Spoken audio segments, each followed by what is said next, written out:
সম্মানিত পলিটিক্যাল নেতৃবৃন্দ তো আছেন। তো লেকচারটা সবার জন্যই, আল্লাহ পাক আমাদের সবাইকে মনের কান দিয়ে শোনার তৌফিক দান।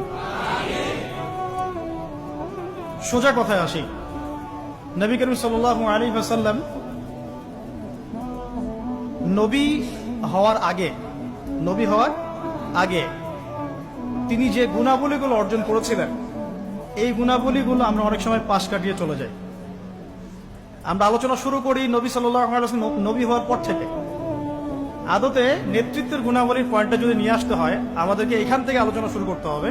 নবী সাল্লাল্লাহু আলাইহি ওয়াসাল্লাম নবুয়ত পাওয়ার আগে কেমন মানুষ ছিলেন।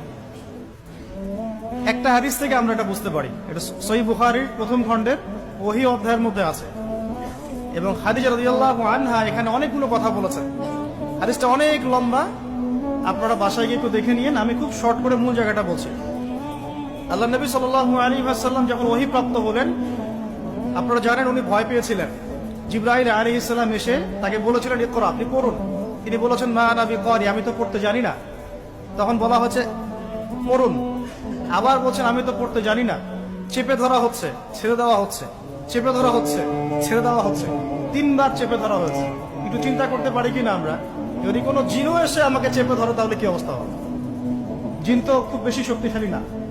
আউযু বিল্লাহি মিনাশ শাইতানির রাজিম পড়লেই চলে যাবে, অথবা আউযু বিকালিমাতিল্লাহি তাম্মাতি মিন শাররি মা খালাক পড়লে চলে যাবে, অথবা বিসমিল্লাহিল্লাযী লা ইয়াদুররু মা ইসমিহি শাইউন ফিল আরদ ওয়ালা ফিস সামা ওয়া হুয়াস সামিউল আলিম পড়লে ইনশাআল্লাহ চলে যাবে। আরো অনেক দোয়া আছে, জানতে হলে স্পেশাল সাক্ষাৎ দরকার, ভিজিটেশন। ঠিক আছে?